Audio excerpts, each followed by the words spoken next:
Hare Krishna Maharaj. Hare Krishna.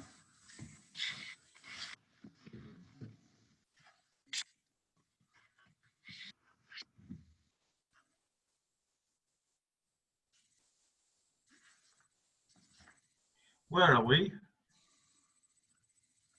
In Bhagavatam. We're in chapter 32.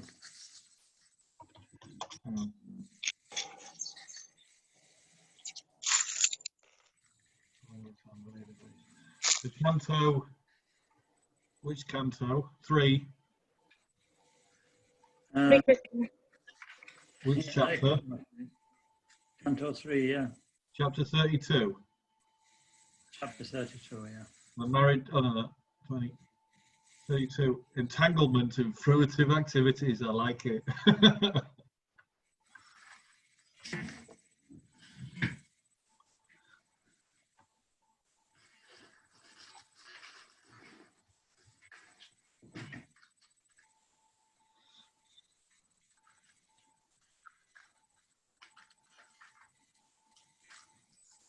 I kind of like these heavy chapters, Maharaj.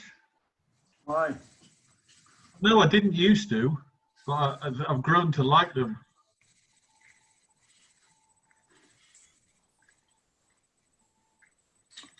Hare Krishna Maharaj. Hare Krishna Ambada.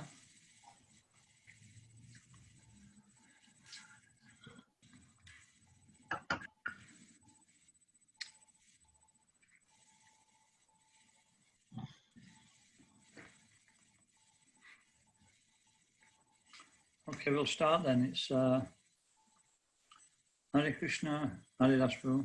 Hare Krishna, Maharaj. Hare Krishna, everybody. Hare Krishna. Hare Krishna.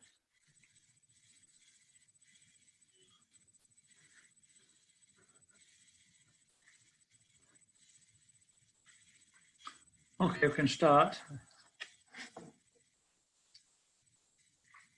Om Namo Bhagavate Vasudevaya.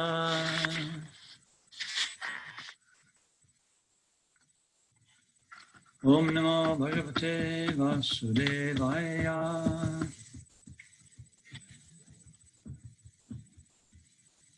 Om Namo Bhagavate Vasudevaya.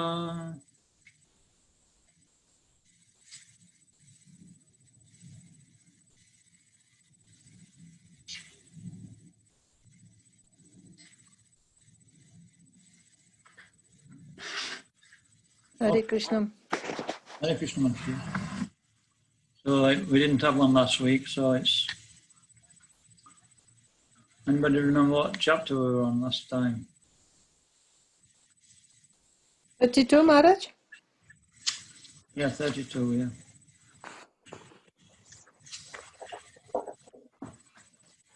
Text 31, is that?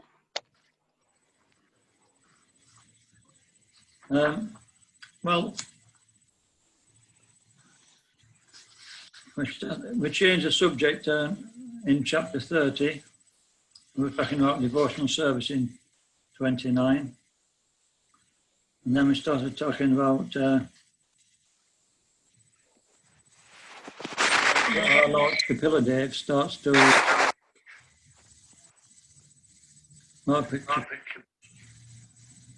starts to talk about adverse fruitive activities in chapter 31, chapter 30. You know, it's all about a general overview of a materialistic person's life. And then in 31, and then he talks about how after that lifetime, he says that the movement of the living entities, how we, you know, traverse from one situation to another, and we take birth in the womb again. It explains about that awkward situation. And by association, you know, we're born into the world, and by association, it directs our future. And then at the end of life, according to that association, we get another destination. And then in 32, which we're on now, it started talking about entanglement in fruitive activities.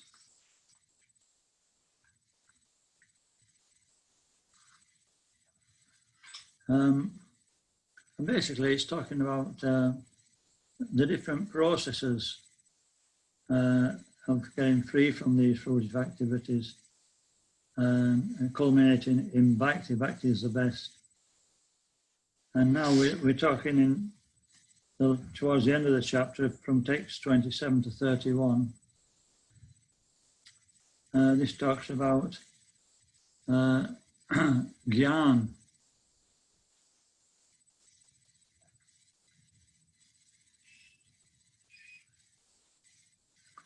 And so what does Gyan depend on? Gyan means detachment. By knowledge, we become averse to trying to enjoy this world. Detachment. By understanding something properly, we become detached. So it's dependent on our endeavor. So that's different from bhakti. Bhakti is dependent on our endeavor and the Lord's mercy. Man proposes, God disposes. So ultimately, everybody's dependent on Krishna for the result of any activity. But again, he's making all the endeavor, and Krishna's rewarding his endeavor. And with bhakti, it's different because there's a sentiment there. There's a attachment to service, and Krishna reciprocates with that mood of service. In Bhagavad Gita, in the 8th chapter, text 7, it talks about Tasmat Sarvashu Kalishu Mam Anusvara Yogacha Maya Pitamanobadya Mami Vaishasa Samshaya. Therefore, Arjuna, you should always think of me in the form of Krishna, with your activities dedicated to me and your mind fixed on me, you will attain me without a doubt. So it's a personal relationship. And earlier on in the Bhagavad Gita, I'm explaining this knowledge to you because you are my devotee and my friend. So this is what Gyan's lacking. We can read it if you want, from text 27 to text 31, the purports, the translations. So we'll start from the top. That's Bhuvaneshwar Radha Maturi. Now let's read from text 27, did you say? Yeah. Yeah. The greatest common understanding for all yogis is complete detachment from matter, which can be achieved by different kinds of yoga. Those who are averse to the transcendence realize the supreme absolute truth differently through speculative sense perception, and therefore, because of mistaken speculation, everything appears to them to be relative.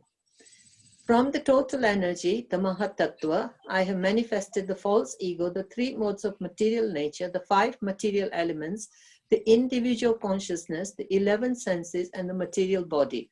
Similarly, the entire universe has come from the Supreme Personality of Godhead. This perfect knowledge can be achieved by a person who is already engaged in devotional service with faith, steadiness, and full detachment, and who is always absorbed in thought of the Supreme, is aloof from material association. My dear respectful mother, I have already described the path of understanding the absolute truth by which one can come to understand the real truth of matter and spirit and their relationship. Philosophical research culminates in understanding the Supreme Personality of Godhead. After achieving this understanding, when one becomes free from the material modes of nature, he attains the stage of devotional service. Either by devotional service directly or by philosophical research, one has to find the same destination, which is the Supreme Personality of Godhead. A single object is appreciated differently by different senses due to its having different qualities. Similarly, the Supreme Personality of Godhead is one, but according to different scriptural injunctions, he appears to be different.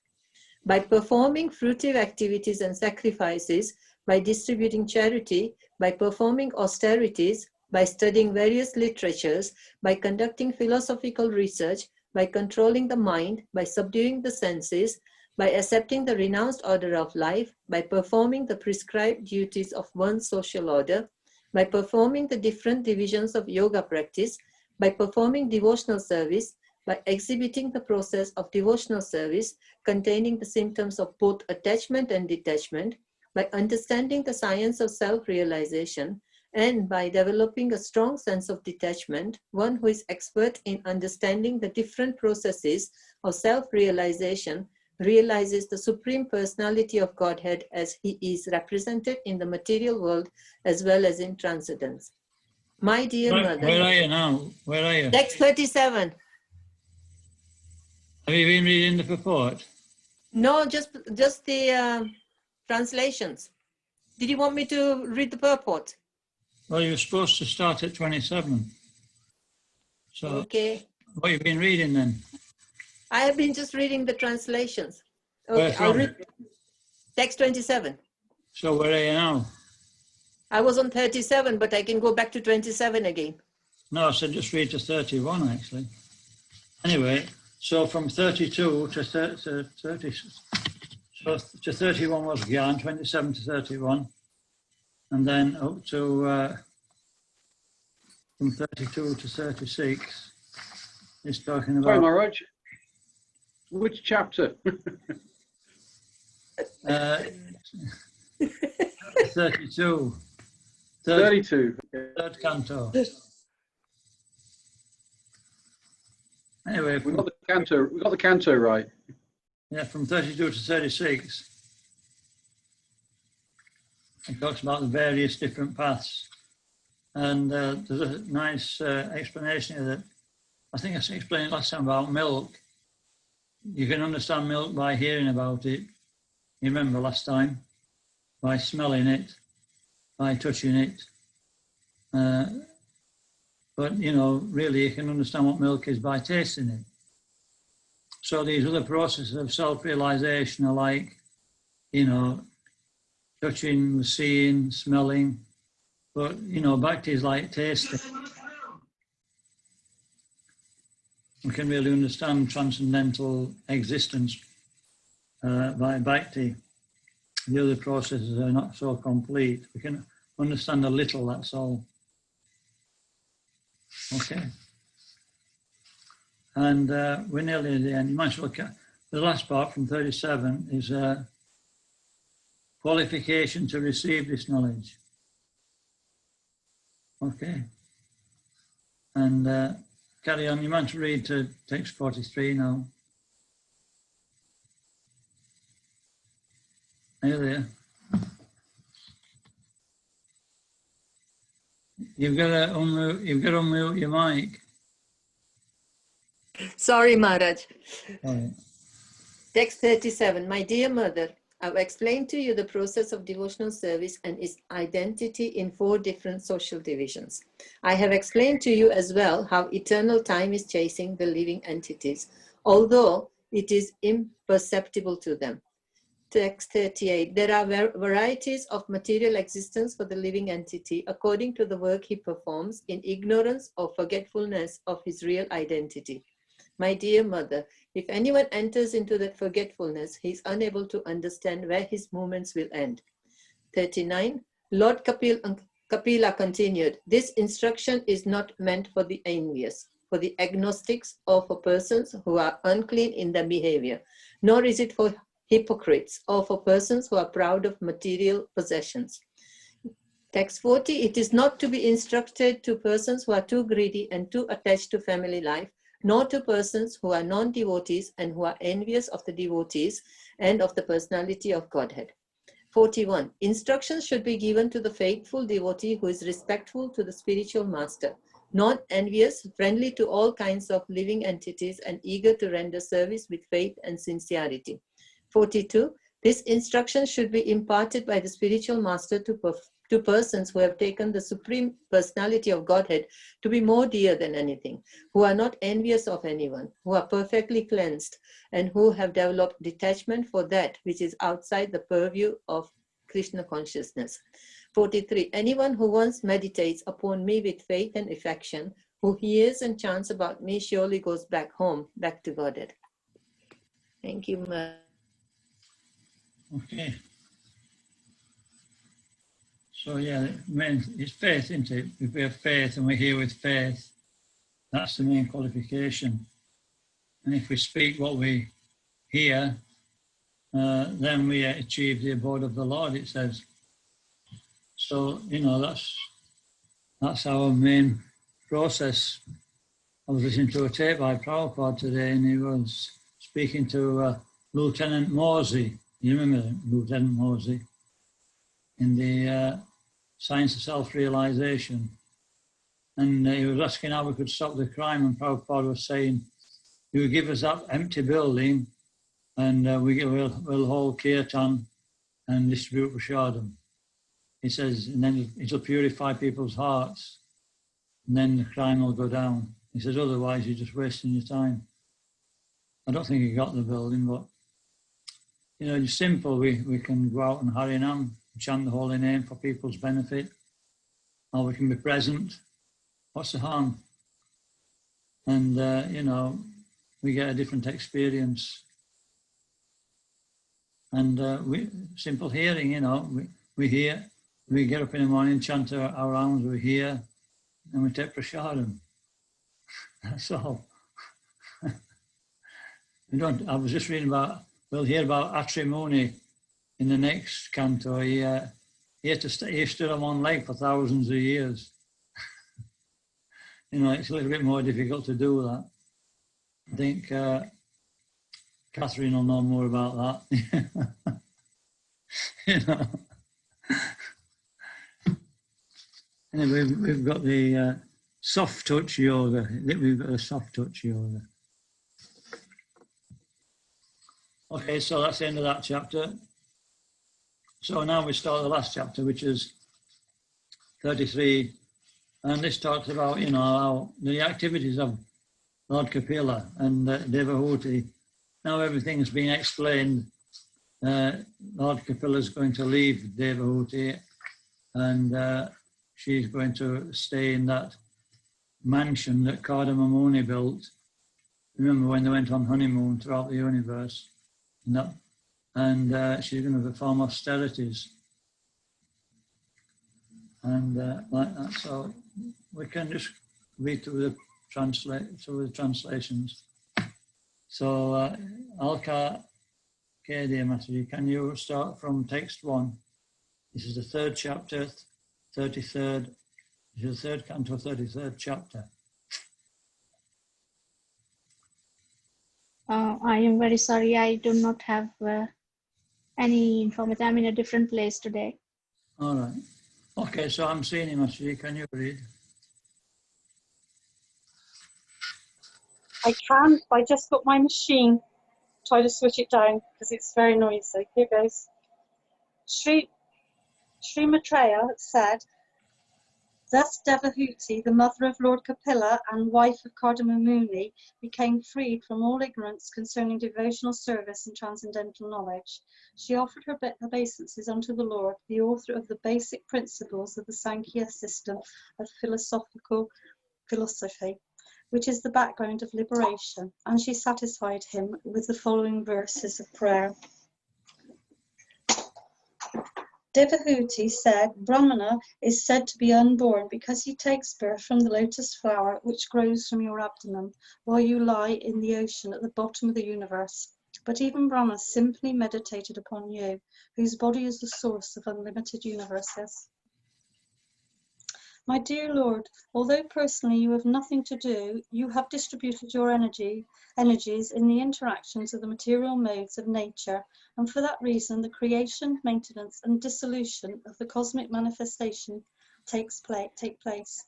My dear Lord, you are self-determined and are the Supreme Personality of Godhead for all living entities. For them, you created this material manifestation, and although you are one, your diverse energies can act multifariously. This is inconceivable to us. As the Supreme Personality of Godhead, you have taken birth from my abdomen. O my Lord, How is that possible for the Supreme One who has in his belly all the cosmic manifestation? The answer is that it is possible, for at the end of the millennium, you lie down on a leaf of a banyan tree, and just like a small baby, you lick the toe of your lotus foot. My dear Lord, you have assumed this body in order to diminish the sinful activities of the fallen and to enrich their knowledge in devotion and liberation. Since these sinful people are dependent on your direction by your own will, you assume incarnations as a boar and other forms. Similarly, you have appeared in order to distribute transcendental knowledge to your dependents. To say nothing of the spiritual advancement of persons who see the Supreme Person eye to eye, even a person born in the family of dog-eaters immediately becomes eligible to perform Vedic sacrifices if he at once utters the holy name of the Supreme Personality of Godhead, or chants about him, hears about his pastimes, offers his obeisances, or even remembers him. Oh, how glorious are they whose tongues are chanting your holy name. Even if born in the families of dog eaters, such persons are worshipable. Persons who chant the holy name of your lordship must have executed all kinds of austerities and fire sacrifices and achieved all the good manners of the Aryans. To be chanting the holy name of your lordship, they must have bathed at holy places of pilgrimage, studied the Vedas, and fulfilled everything required. Those two verses are very important verses, just explaining how powerful devotional service is. That somebody who's practicing is considered to be in such a high position. He's done everything. And you can even, go into in India, the Brahmins, they say you have to take another birth to become a Brahmin to perform these sacrifices. Or you have to qualify yourself at least, by proper process. But here it's saying that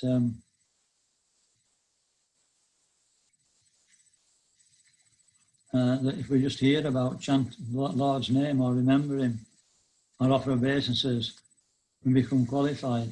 Because that's Krishna's special mercy. Okay, so do one more verse and then we'll stop it.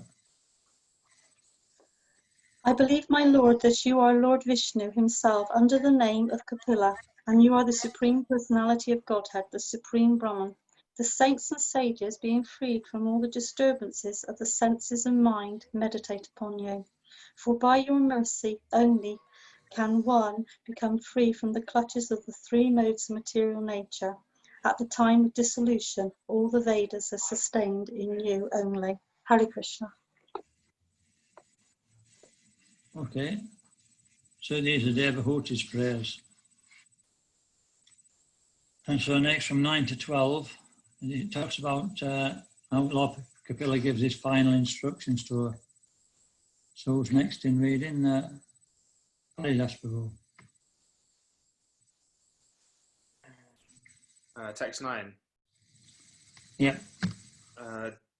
Thus the Supreme Personality of Godhead, Kapila, satisfied by the words of his mother, towards whom he was very affectionate, replied with gravity. The Personality of Godhead said, "My dear mother, the path of self-realization, which I have already instructed to you in, is very easy. You can execute this system without difficulty, and by following it, you shall very soon be liberated, even within your present body. My dear mother, those who are actually transcendentalists certainly follow my instructions as I have given them to you. You may rest assured that if you traverse this path of self-realization perfectly, surely you shall be freed from fearful material contamination and shall ultimately reach me. Mother, persons who are not conversant with this method of devotional service certainly cannot get out of the cycle of birth and death." Sri Maitreya said, "The Supreme Personality of Godhead, Kapila, After instructing his beloved mother, took permission from her and left his home, his mission having been fulfilled. It's text 12. You want me to go further? Or? That's text 12, isn't it?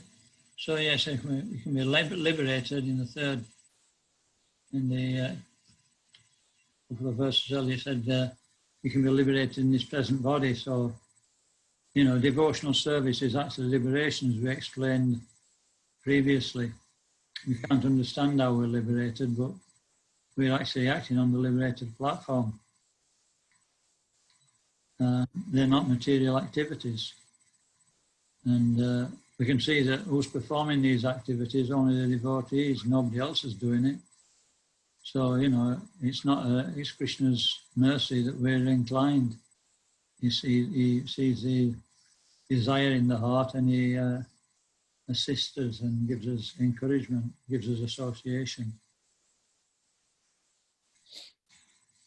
So, you know, devotional service is, you know, is nothing, there's nothing but the desire to have it, really.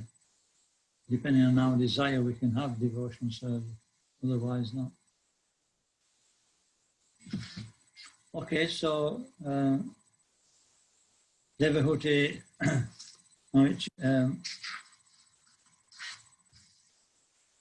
so it talks about Devahuti and how she was living in that aerial mansion. I suppose it was on the ground now. And she became completely aloof from everything, even though she was practicing such an opulent situation. So, and she missed the son, Kapila, but by the force of devotional service, she was able to overcome that. So it's, you can carry on reading to 19, and after that, Catherine can take over. No problem. As instructed by her son, Devahuti also began to practice Bhakti Yoga in that very ashram. She practiced Samadhi in the house of Kardama Muni, which was so beautifully decorated with flowers that it was considered the flower crown of the river Sarasvati. She began to bathe 3 times daily, and thus her curling black hair gradually became grey. Due to austerity, her body gradually became thin, and she wore old garments. The home and household paraphernalia of Kardama, who was one of the Prajapatis, was developed in such a way by dint of his mystic powers of austerity and yoga that his opulence and was sometimes envied by those who travelled in outer space in airplanes. The opulence of the household of Kardama Muni is described herein. The bed sheets and mattresses were all as white as the foam of milk. The chairs and benches were made of ivory and were covered by cloths and of lace with gold filigree. With the couches were made of gold. The couches were made of gold and had very soft pillows. The walls of the house were made of first-class marble, decorated with valuable jewels. There was no need of light, for the household was illuminated by the rays of these jewels. The female members of the household were all amply decorated with jewelry. The compound of the main household was surrounded by beautiful gardens with sweet, fragrant flowers and many trees which produced fresh fruit and were tall and beautiful. The attraction of such gardens was that singing birds would sit on the trees, and their chanting voices, as well as the humming sound of the bees, made the whole atmosphere as pleasing as possible. When Devahuti would enter the lovely garden to take her bath in the pond filled with lotus flowers, the associates of the denizens of heaven, the Gandharvas, who would sing about Kardama's glorious household life. Her great husband, Kardama, gave her all protection at all times. Just thinking about aerial mansion on booking a flight. Soon I could do one of them. A lot easier. Flying house would make life a lot easier, definitely. Yeah. There'd be no social distancing then, wouldn't there? Yeah, that's for sure. Probably be less polluting as well. So, who's next? I'll do. Oh, it's Catherine, isn't it? So text 20. Although her position was unique from all points of view, Saint Lady Devahuti, in spite of all her possessions, which were envied even by the ladies of the heavenly planets, gave up all such comforts. She was only sorry that her great son was separated from her. Devahuti's husband had already left home and accepted the renounced order of life, and then her only son, Kapila, left home. Although she knew all the truths of life and death, and although her heart was cleansed of all the dirt, she was very aggrieved at the loss of her son, just as a cow is affected when her calf dies. O Vidura, thus always meditating upon her son, the Supreme Personality of Godhead, Kapila Dev, she very soon became unattached to her nicely decorated home. Thereafter, having heard with great eagerness in all detail from her son Kapila Dev, the eternal smiling personality of Godhead, Devahuti began to meditate constantly upon the Vishnu form of the Supreme Lord. She did so with serious engagement in devotional service. Because she was strong in renunciation, she accepted only the necessities of the body. She became situated in knowledge due to realization of the absolute truth. Her heart became purified. She became fully absorbed in meditation upon the Supreme Personality of Godhead, and all misgivings due to the modes of material nature disappeared. Her mind became completely engaged in the Supreme Lord, and she automatically realized the knowledge of the impersonal Brahman. As a Brahman-realized soul, she was freed from the designations of the materialistic concept of life. Thus all material pangs disappeared, and she attained transcendental bliss. Situated in eternal trance and freed from illusion, impelled by the modes of material nature, she forgot her material body, just as one forgets his different bodies in a dream. Her body was being taken care of by the spiritual damsels created by her husband Kardama, and since she had no mental anxiety at the time, her body did not become thin. She appeared just like a fire surrounded by smoke. Because she was always absorbed in the thoughts of the Supreme Personality of Godhead, she was not aware that sometimes her hair was loosened or her garments were disarrayed. My dear Vidura, by following the principles instructed by Kapila, Devahuti soon became liberated from material bondage and achieved the Supreme Personality of Godhead, a supersoul, without difficulty. The place where Devahuti achieved her perfection, my dear Vidura, is understood to be a most sacred spot. It is known all over the three worlds as Sipada. Dear Vidura, the material elements of her body have melted into water and are now a flowing river, which is the most sacred of all rivers. Anyone who bathes in that river also attains perfection, and therefore all persons who desire perfection go bathe there. My dear Vidura, the great sage Kapila, the personality of Godhead, left his father's hermitage with the permission of his mother and went towards the northeast.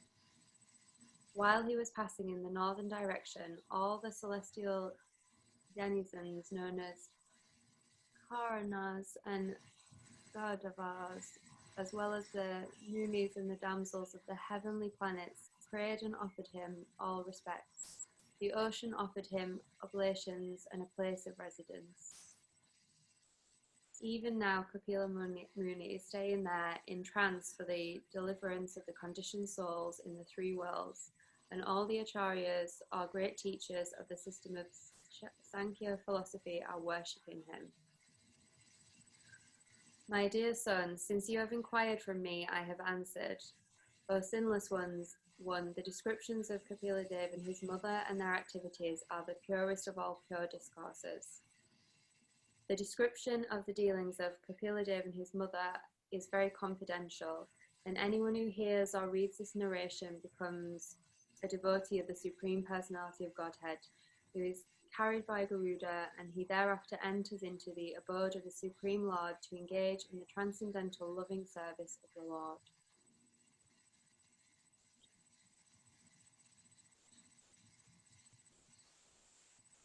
I think that's the end of the chapter. Okay.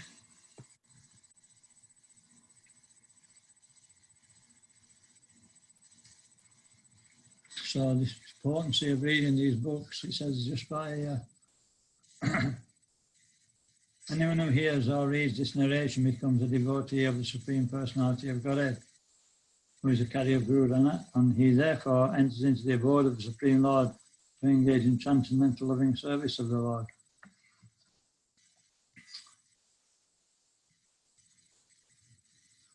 So we just carry on hearing. We may not be qualified yet, but if we keep hearing, it will come one day. Any questions on that? So I think we can go on.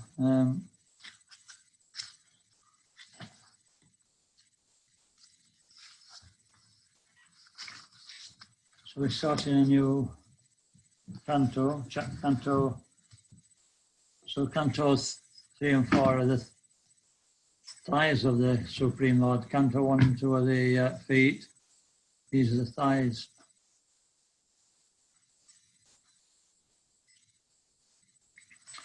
Okay.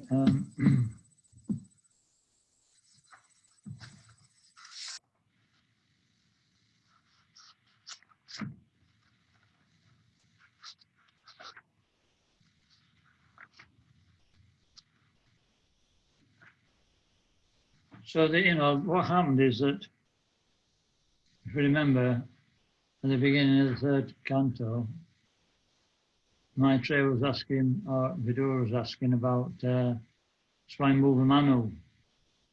And so now it's talking about the progeny of Swayambhuva Manu. Devahuti is one daughter, and there's 2 other daughters, Prasuti and Acuti.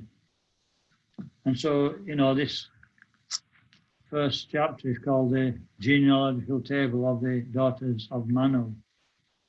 And so it's more or less just, so we won't read through that necessarily, but we'll read through part of it, but basically,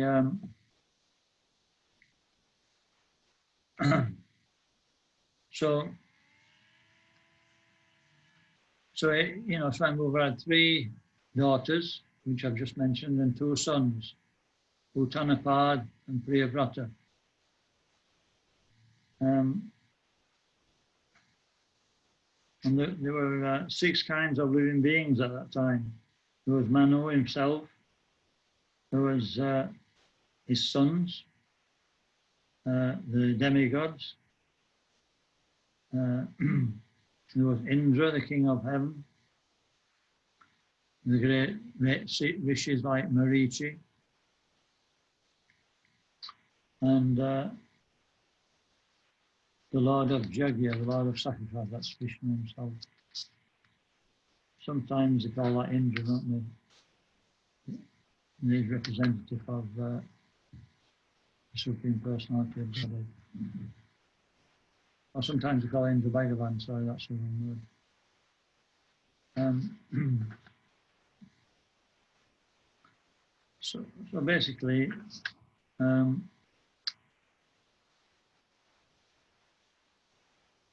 I'll just quickly go through the situation, not too pretty quickly because it's more or less just a list of names. But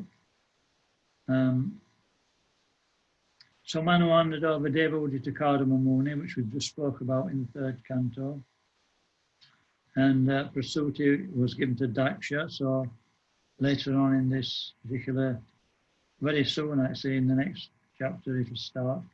We'll hear about, Daksha comes into the scene.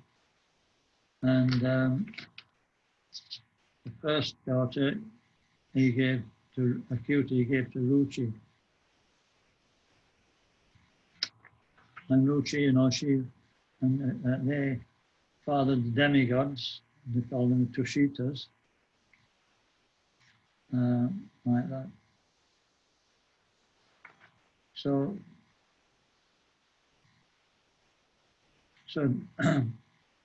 Devahuti, she had how many daughters? Anyone remember? 9. Yeah.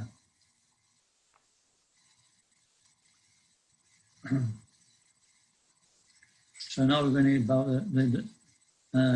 now hear about the descendants of the 9 daughters of Devahuti. Anyway, we'll not go through all this. You can read this separately. It's like you just fall asleep listening to all the different. But anyway, at the end of this,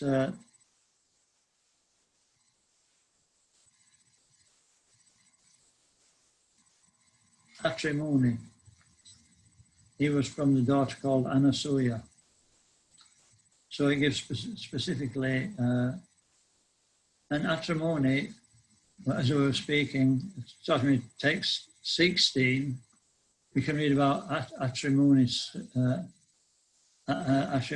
story, because from Atrimuni came 3 important deities from him and his wife.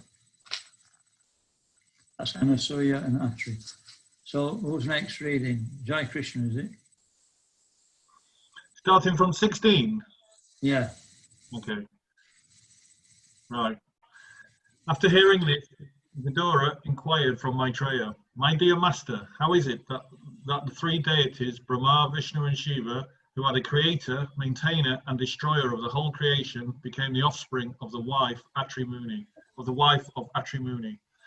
Maitreya said, "When Lord Brahma ordered Atrimuni to create generations after marrying Anasuya, Atrimuni and his wife went to perform severe austerities in the valley of the mountain known as Raksha.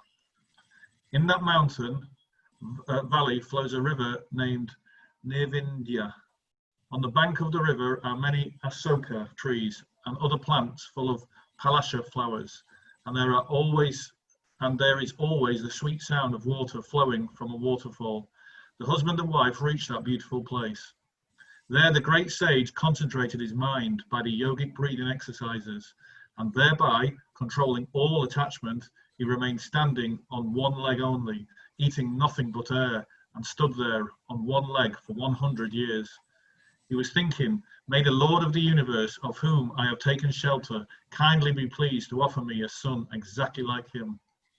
While Atrimuni was engaged in these severe austerities, a blazing fire came out of his head by virtue of his breathing exercise, and that fire was seen by 3 principal deities of the 3 worlds. At that time, the 3 deities approached the hermitage of Atrimuni, accompanied by the denizens of heavenly planets, such as the celestial beauties, the Gandharvas, the Siddhas, the Vidyaras, and the Nagas. Thus, they entered the ashram of the great sage, who had become famous by his austerities. The sage was standing on one leg, but as soon as he saw that the 3 deities had appeared before him, he was so pleased to see them all together that despite great difficulty, he approached them on one leg. Thereafter, he began to offer prayers to the 3 deities, who were seated on different carriers, a bull, a swan, and Garuda. And okay. Why are you 26? I'm halfway through 24. Okay, on then. Go on. And who held in their hands a drum, kusha grass, and a discus. The sage offered them his respects by falling down like a stick. Shall I do 25 and 26? Yeah. Atrimuni was greatly pleased to see that the three devas were gracious towards him. His eyes were dazzled by the effulgence of their bodies, and therefore he closed his eyes for the time being. But since his heart was already attracted by the deities, somehow or other he gathered his senses, and with folded hands and sweet words he began to offer prayers to the predominating deities of the universe. The great sage Atri said, "O dear Lord Brahma, Lord Vishnu, and Lord Shiva, you have divided yourself into 3 bodies by accepting the 3 modes of material nature, as you do in every millennium, for the creation, maintenance, and dissolution of the cosmic manifestation. I offer my respectful obeisances unto all of you and beg to inquire, Whom of you three I have called by my prayer? Okay. So you got to take, if you're hiring a hall to teach yoga, you got to take out fire insurance. Is that right? Certainly seems like it. Yeah, don't tell the the owners of the hall about this, otherwise they'll freak out. All that fire coming out of people's heads. Increase the payments. Yeah.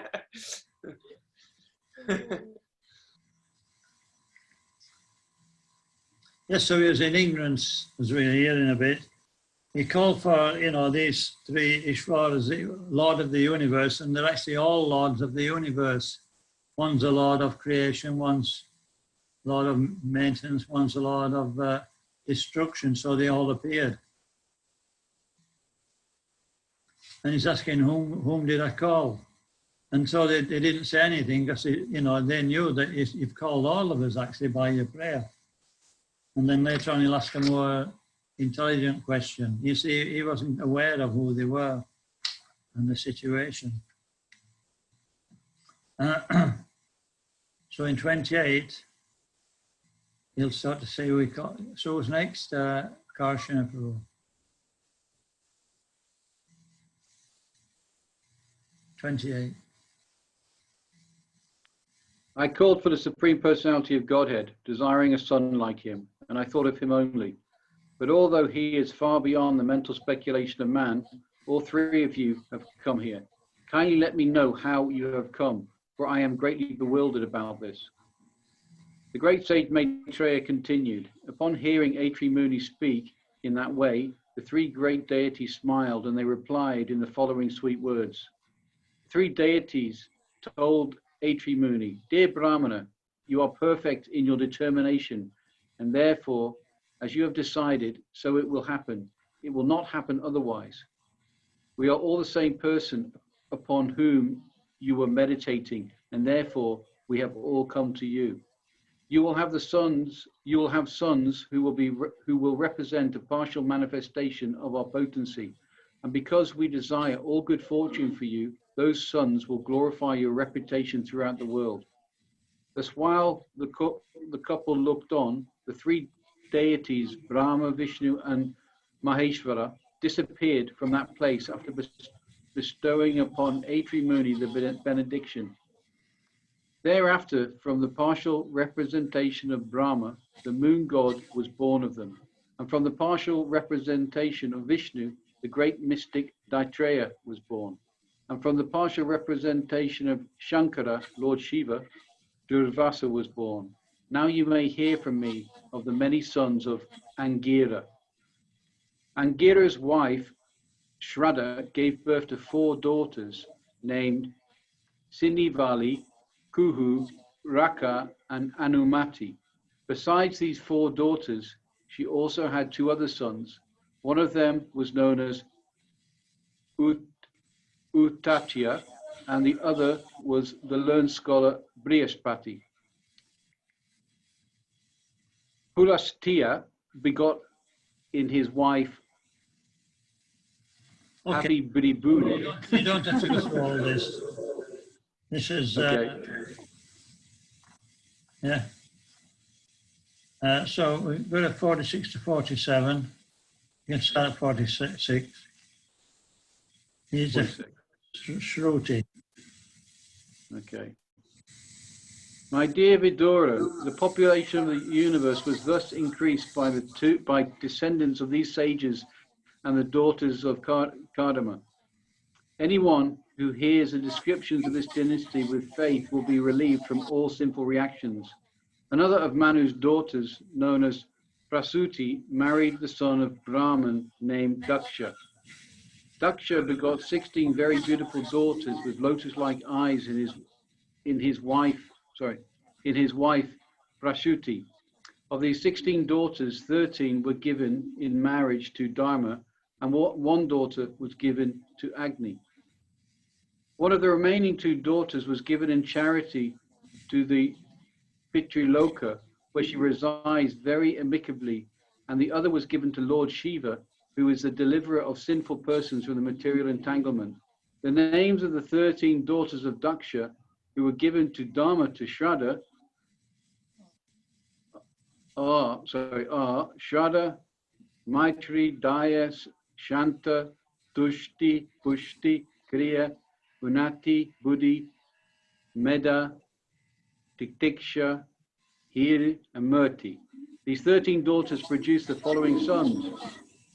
Shraddha gave birth to Subha, Maitri produced Prashada, Daya gave birth to Abhaya, Shanti gave birth to Sukha, Tusti gave birth to Muda, Pushti gave birth to Samaya, Kriya gave birth to Yoga, Unati gave birth to Darpa, Buddhi gave birth to Artha, Meda gave birth to Shmiti, and Titiksha gave birth to Kshema, and Hiri gave birth to Prashraya. Murti, a reservoir of all respectable qualities, gave birth to Sri Narayan, the Supreme Personality of Godhead. Carry on. Okay, so stop on now. 52, finished. So we're on 53. So he mentions that the last of Prasuti's daughter married Shiva, that was Sati. So this is important because this is the whole story which will begin in the next chapter.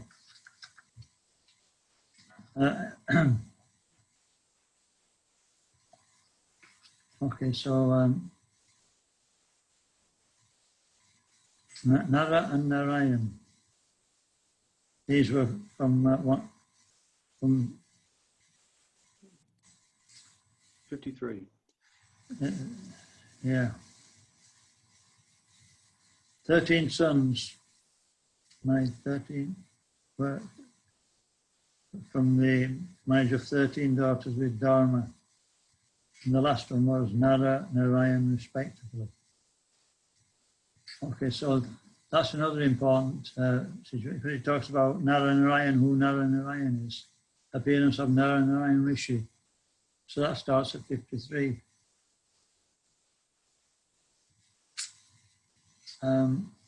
So carry on from there. Maybe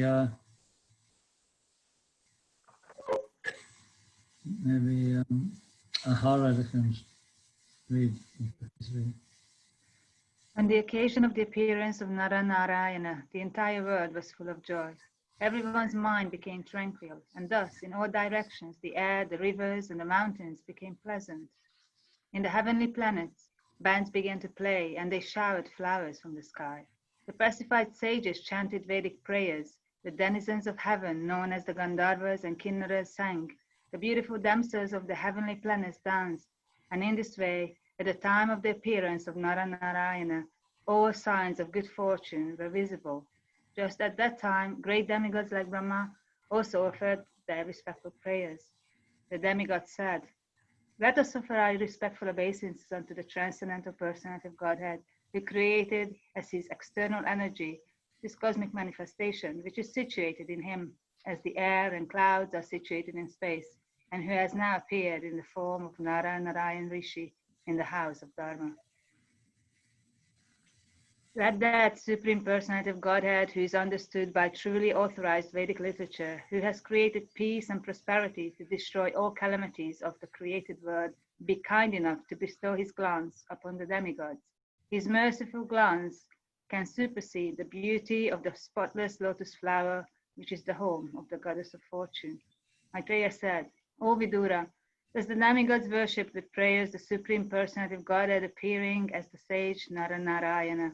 The Lord glanced upon them with mercy and then departed for Gandhamadana hill.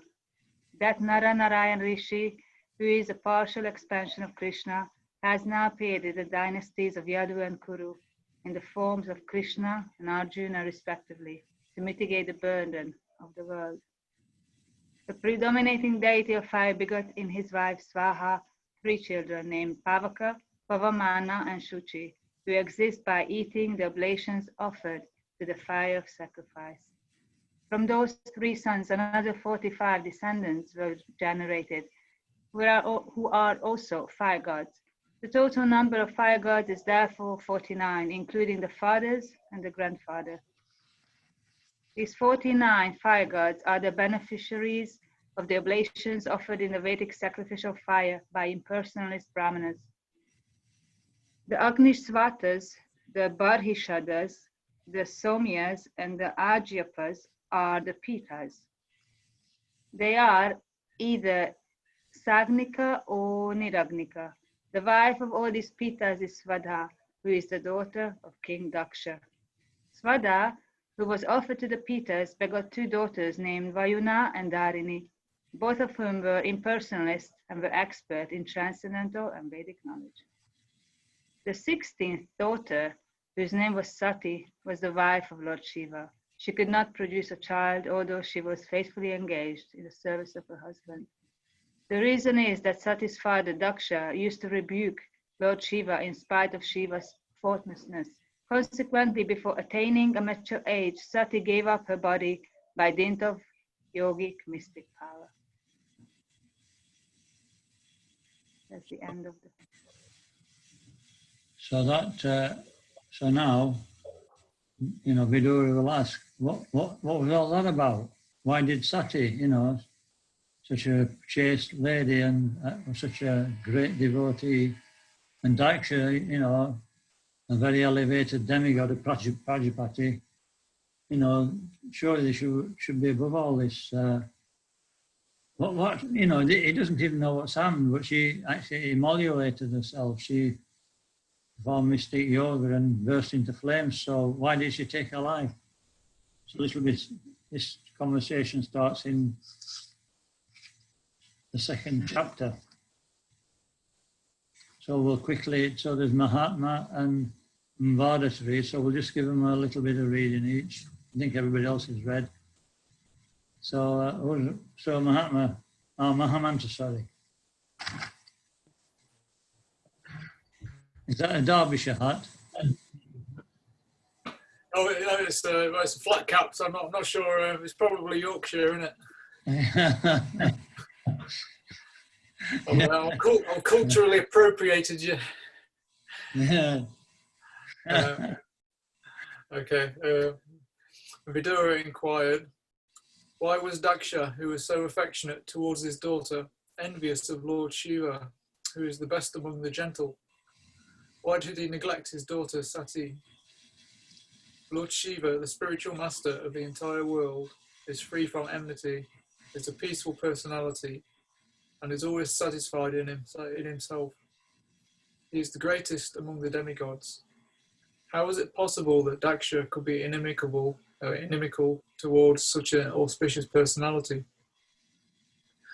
My dear Maitreya, to part with one's life is very difficult. Would you kindly explain to me how such a son-in-law and father-in-law could quarrel so bitterly that the great goddess Sati could give up her life?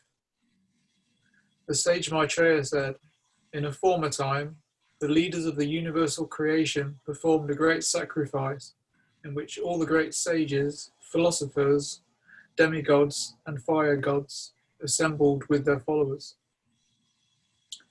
When Daksha, the leader of the Prajapatis, entered that assembly, his personal bodily lustre as bright as the effulgence of the sun, the entire assembly was illuminated, and all the assembled personalities became insignificant in his presence. Influenced by his personal bodily lustre, all the fire gods and other participants in that great assembly, with the exceptions of Lord Brahma and Lord Shiva, gave up their own sitting places and stood in respect for Daksha. Daksha was adequately welcomed by the president of the great assembly, Lord Brahma. After offering Lord Brahma respect, Daksha, by the order of Brahma, properly took his seat. Before taking his seat, however, Daksha was very much offended to see Lord Shiva sitting and not showing him any respect.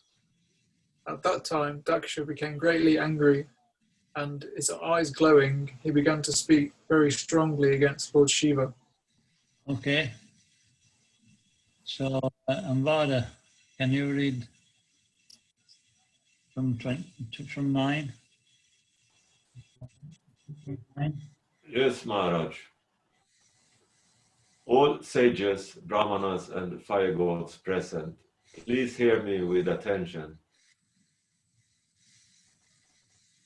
For I speak about the manners of gentle persons. I do not speak out of ignorance or envy. Shiva has spoiled the name and fame of the governors of the universe and has polluted the path of gentle manners because he is shameless. He does not know how to act.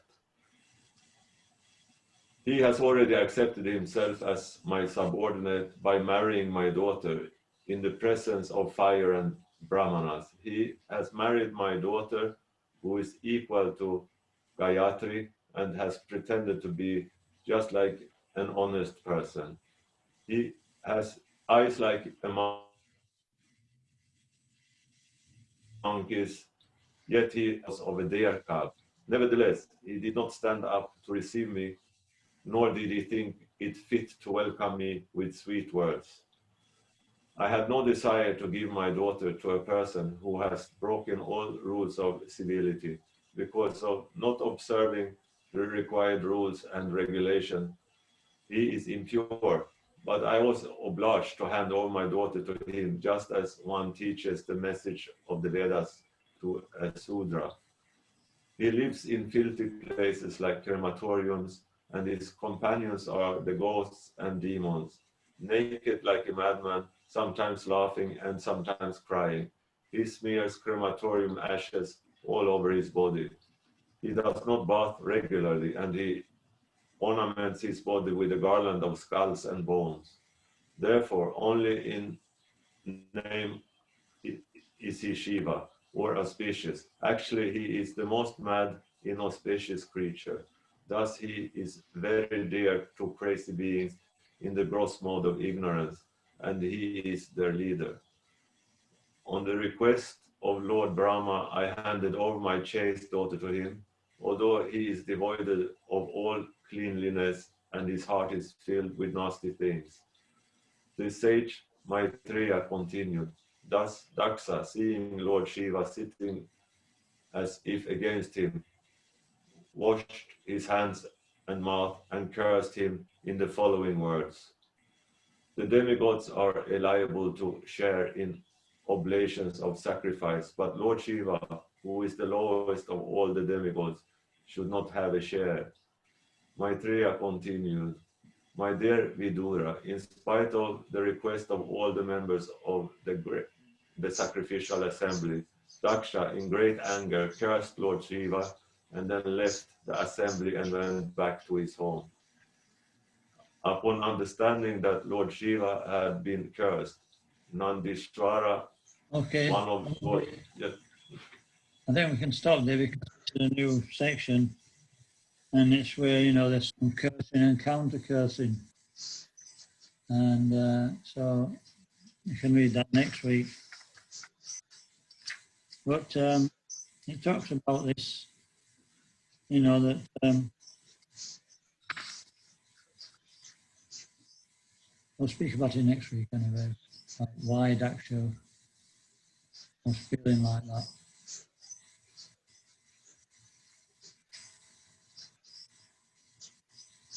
So it seems like, anyway, we'll talk next week. Any comments or questions? Very instructive for us, this section.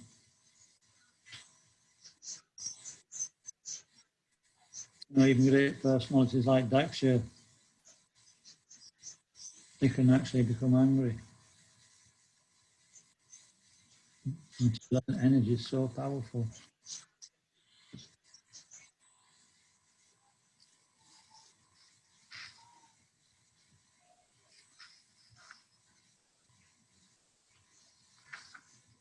So let me see where I can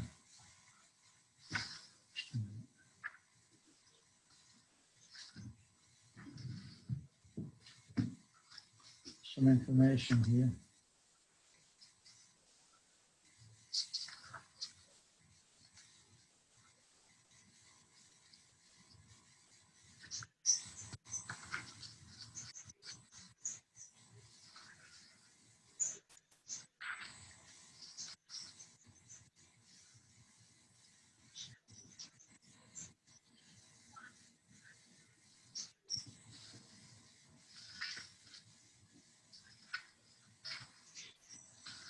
Anyway, we can do it next week. Just can't find it at the moment.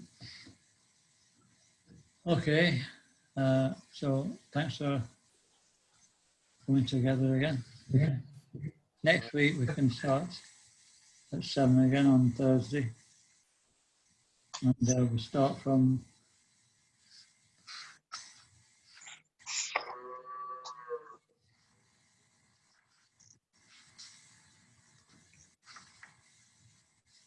text 20 of the second chapter. Okay. Thank you, Mark. Thank you. Hare Krishna. Everyone next week. Hare Krishna. Thank you. Thank you, Maharaj. Hare Krishna. Hare Krishna. Hare Hare Krishna. Krishna.